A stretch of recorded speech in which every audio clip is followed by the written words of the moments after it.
Do you wake up around 3 a.m. every night? Wide awake, your mind racing, unable to fall back asleep? This isn't just a case of poor sleep. For many women over 65, this is a critical early warning sign coming directly from your brain. If you want to protect your sleep, safeguard your memory, and maintain your independence as you get older, this video is for you. And if you find this information valuable, please take a moment to subscribe to the channel. Your support helps us create more content like this, reaching and helping others who need it. Let's walk through a night that might feel all too familiar. You get into bed, you fall asleep without much trouble. But then, like clockwork, it's 3 a.m. Your eyes snap open, your body feels exhausted, heavy, but your mind is wide awake, buzzing with energy. Thoughts start to loop, replaying conversations or creating worries out of thin air. You lie there in the dark, thinking, what on earth is wrong with me? Why can't I just sleep? If this is you, I want you to listen very carefully. You are not broken, and you are not imagining this. Waking up at 3 a.m. isn't random. It's a specific biological event. This is the time when your deep sleep cycle should be at its peak. This is when your brain is supposed to be working hard, repairing itself, consolidating memories, and clearing out cellular waste and inflammation. When you wake up at this precise hour, it's a signal that your brain didn't complete its crucial recovery cycle. For older women, this pattern often points to a few key issues: an imbalance in stress hormones, a disrupted internal body clock or circadian rhythm, and an early sign of brain vulnerability. Here is a piece of news that often gets missed. This is not just about feeling tired the next day. A recent study published in the journal Neurology found a direct link between disrupted sleep patterns in older adults and the buildup of proteins associated with cognitive decline. The study followed over 500 participants and showed that those who consistently experienced fragmented sleep, like waking at 3 a.m., had a significantly higher risk of developing memory problems later on. Think about it. Repeatedly waking up at 3 a.m. interrupts the memory consolidation process. It weakens your ability to focus and pay attention during the day. And over time, it can actually accelerate the aging of your brain. This is exactly why so many women who experience this say things like, "My memory just feels worse lately," or "I'm so much more forgetful in the morning," or "My mind just feels foggy all the time." Sleep loss isn't just about fatigue. It slowly, quietly, changes the very structure and function of your brain. Let's look at a real-world example. A 68-year-old woman named Carol from Ohio shared her story. For years, she woke up between 3 and 3:30 a.m. every single night. Her doctor told her it was just a normal part of aging. But Carol noticed her memory was slipping. She'd forget names, misplace her keys constantly, and struggle to follow conversations. She felt like she was losing herself. This isn't just Carol's story. News reports from health organizations worldwide are highlighting this growing concern. Experts are now calling this type of sleep disruption a silent epidemic among seniors, directly impacting quality of life and long-term brain health. So, why does this happen, especially to women after menopause? The body undergoes quiet but profound changes. Estrogen, a hormone that helps protect and regulate sleep cycles, declines significantly. At the same time, the stress hormone, cortisol, can rise more easily during the night, and your blood sugar levels can become less stable, dropping more sharply in the early morning hours.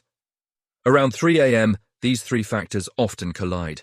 Your cortisol spikes, your blood sugar dips, and the hormonal protection you once had is diminished. The result? Your brain's alarm system gets triggered and it wakes you up, even when it desperately needs to be resting and repairing.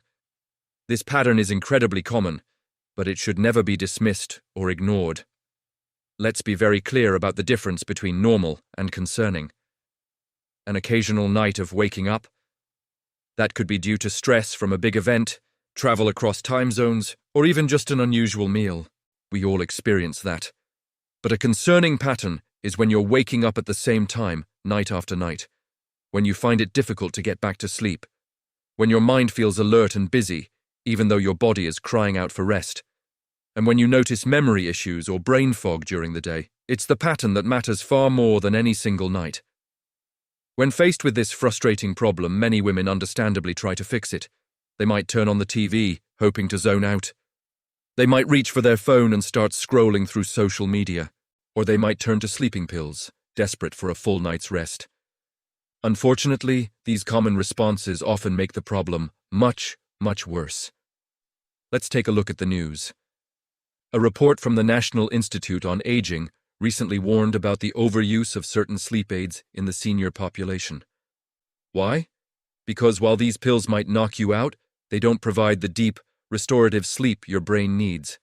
They essentially sedate you, but they don't allow your brain to go through its natural sleep architecture. The cycles of deep sleep and REM sleep that are essential for repair and memory.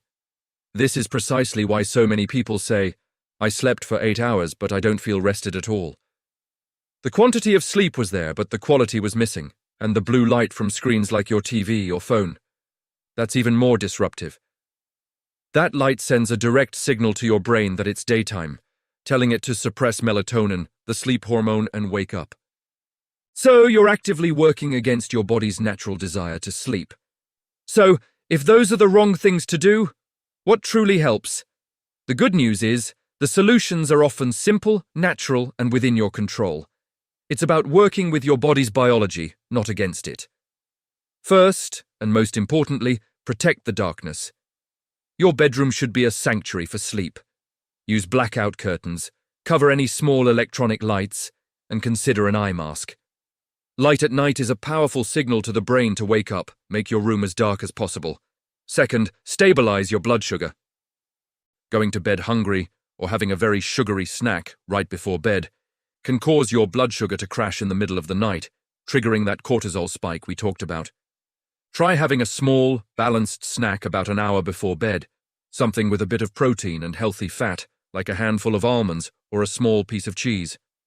This can provide a slow, steady release of energy throughout the night, preventing that 3 a.m. dip. Third, actively calm your nervous system before sleep. A quiet mind sleeps much deeper than a tired body. For 20 to 30 minutes before you get into bed, create a calming wind-down routine.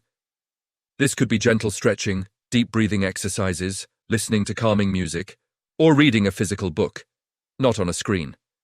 The goal is to shift your brain out of its active, problem-solving day mode and into a relaxed night mode. And fourth, respect a consistent sleep schedule. The aging brain absolutely thrives on routine. Try to go to bed and wake up at roughly the same time every day, even on weekends. This helps to anchor your circadian rhythm, your internal clock, so your body knows when it's time to be asleep and when it's time to be awake. These are simple, powerful steps. No pills, no extreme measures, just gentle adjustments that support your brain's natural sleep process. I want to leave you with a message of reassurance. Waking up at 3 a.m. does not mean your brain is failing or that cognitive decline is inevitable. Not at all. It simply means your brain is sending you a message. It's asking for a different kind of support.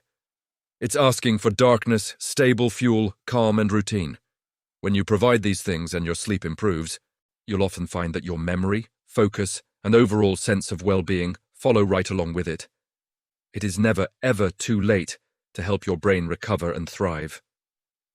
Now, in our next video, we are going to dive into another closely related topic: waking up to use the bathroom at night.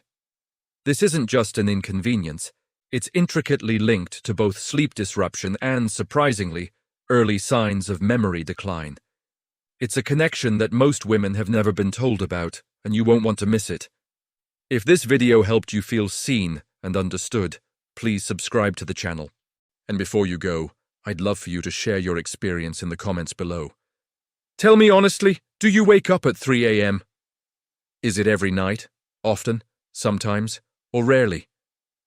Your answer is more than just a comment. It might be the one thing that helps another woman realize she's not alone in this struggle. Thank you for watching.